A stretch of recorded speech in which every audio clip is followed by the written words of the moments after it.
Been a while since I wrote the last time. A bit of backstory relevant to the events. I'm a transgender man. Had my top surgery a little over a year ago. Yay. However, for personal and medical reasons I decided to not go through HRT. Because of that and the fact my height is around 1.52, 4 feet 9, I'm stuck in being perceived as a teen/young adult. I'm 35 years old. So now to the story. I was hanging out at my favorite coffee shop.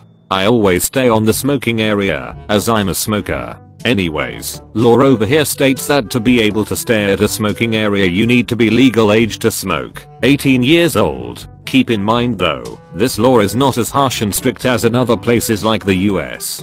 Bit relevant also, I have been a regular at this coffee place for at least 10 years. I know most of the waiters by name. Karen enters with a kid around the age of 5 and invades 2 tables. Bit rude since smoke area have only 6 tables. But whatever, one for her and the other for her son, who proceeds to take out some crayons and coloring book. I ignore all this as I'm lost in the book I'm reading. At some point I do a crazy thing such as light a smoke in a smoking area, and few seconds later I hear the dreaded sound of Karen clearing her throat. I ignore her and the next exchange occurs. Karen: "Hey, young man, listen to me." Me, annoyed as hell that my reading was interrupted. Yeah.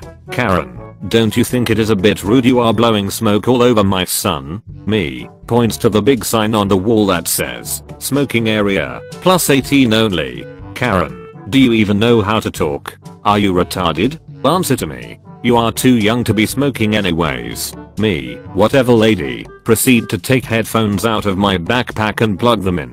Karen keeps speaking but by the miracle of technology can't make out a word she says. So, I figured that was all. A few minutes later I notice some commotion around me and again hear the sound of dear Karen's banshee howls. I look up and see Karen arguing with one of the waiters and pointing at me. So of course I take off my headphones to hear what was that all about.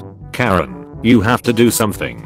He is clearly underage and blowing smoke all over my son. Don't think for a second I won't call the police on this." Waiter: "Ma'am, as I already told you, I don't need to ask that young man's ID, as he has been coming here for years." Karen: "I don't care. I know the law and my rights. He needs to show his ID to stay on a smoking area." Kind of right, I will concede. Me, lost interest at this point and plug myself back to my music.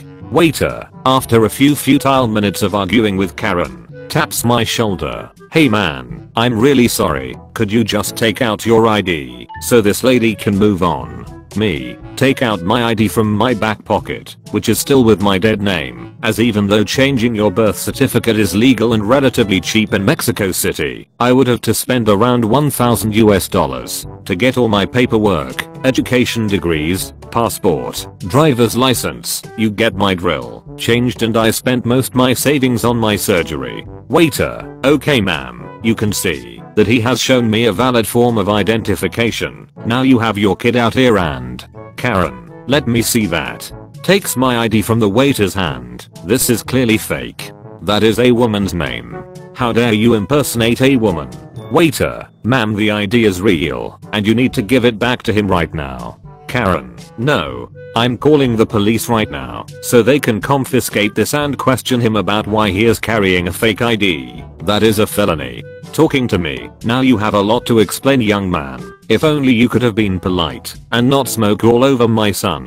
Me, finally losing my patience: "Lady, I don't owe you an explanation, but for sakes of ending this and me going back to my book, I'm a transgender man. I was born a woman, but I'm not one, and my ID still has to reflect my gender identity. All settled? Good. Now give me back my ID."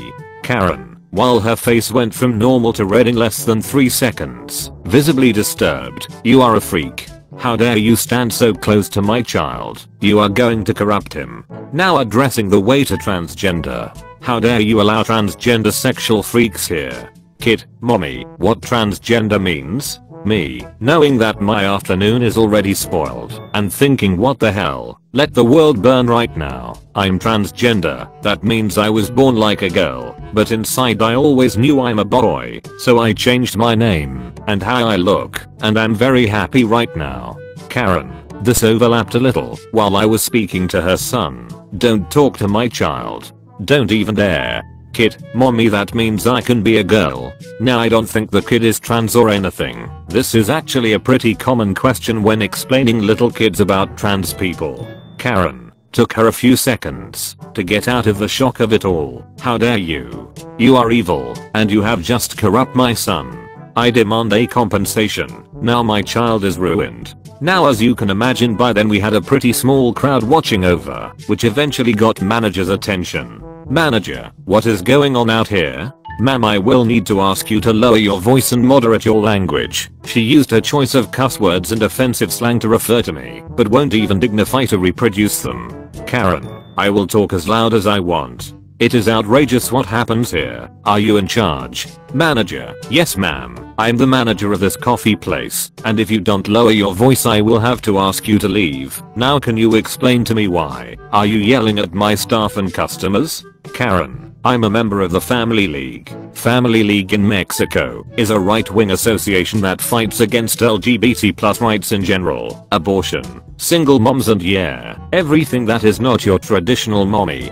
daddy and kids family. I will have this place shut down in a heartbeat if I don't get a compensation right now. Manager, being a bit sassy at this point, and exactly why should we compensate you for? Karen, that freak made my boy transgender. You allow a sexual predator be here and corrupt young minds. Manager, and again, how that entitles you to any compensation? Karen, I will have to pay for therapy for my son now. Maybe even ask my congregation to pray over him. That costs money. This is reckless endangerment. Those freaks should be kept away from innocent, GD-fearing people. Guy customer, come on lady, stop. You have been drumming our ears for 10 minutes now with your ignorance and transphobia. If anyone is entitled to compensation is us. Manager, I agree with him ma'am. Please leave the premises. Karen, this is not the end of things. I will have your license in no time. Grabs her kid and proceeds to leave. Waiter, blocking her way. There is still the small matter of the bill ma'am, and give me the ID back. Karen, I didn't even got to drink my coffee. It is already cold. I shouldn't have to pay. Manager, that sounds like your problem, but if you want we can call more security in no time. Let them settle this, and in the meanwhile also let them write a report of you having your son that is clearly underage on a smoking area. Now this kind of complaints may lead to the equivalent of CPS involved if more security passes the report to the police. Karen is defeated at this point. Such a wonderful view. She threw my ID to the ground, got her kid and started leaving. As she left, I couldn't help myself. Probably not my brightest moment, but yeah. I was pissed. Me, yelling at her kid, hey kiddo, remember you can be anything you wanna be. Karen, huffs and puffs and gives me the finger as she walks away.